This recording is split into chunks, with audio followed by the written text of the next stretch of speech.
लोकसभा निवडणुकीसाठी उमेदवारी अर्ज दाखल करण्याचा शेवटचा दिवस येऊन ठेपला तरी वाशिम यवतमाळ लोकसभा मतदारसंघातील महायुतीचा उमेदवार कोण हा प्रश्न सुटलेला नव्हता। अखेर या बाबीवर पडदा काल पडत शिवसेना महायुतीच्या वतीने राजश्री पाटील यांनी मुख्यमंत्री एकनाथ शिंदे यांच्या उपस्थितीत आपला उमेदवारी अर्ज भरला।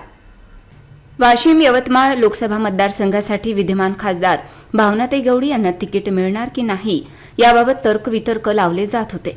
या बाबीवर अखेर पडदा पडत शिंदे सेनेकडून खासदार भावनाताई गवळी यांचा पत्ता कट करीत हिंगोलीचे खासदार हेमंत पाटील यांच्या पत्नी राजश्री पाटील यांना वाशिम यवतमाळ लोकसभा मतदारसंघातून उमेदवारी देण्यात आली। आज राजश्री पाटील यांनी मुख्यमंत्री एकनाथ शिंदे यांच्यासह महायुतीच्या पदाधिकारी यांच्या उपस्थितीत आपला उमेदवारी अर्ज दाखल केला। अर्ज दाखल करण्यापूर्वी राजश्री पाटील यांनी जोरदार शक्ती प्रदर्शन करीत महायुतीमधील घटक पक्ष व मुख्यमंत्री यांच्या उपस्थितीत भव्य रॅली काढली आणि संवाद सभा केली। यावेळी मुख्यमंत्री एकनाथ शिंदे यांनी राजश्रीताई पाटील यांना आपण भरघोस मतांनी निवडून द्या असे आवाहन केले। राजश्रीताई, आपण या ठिकाणी फॉर्म भरला आहे।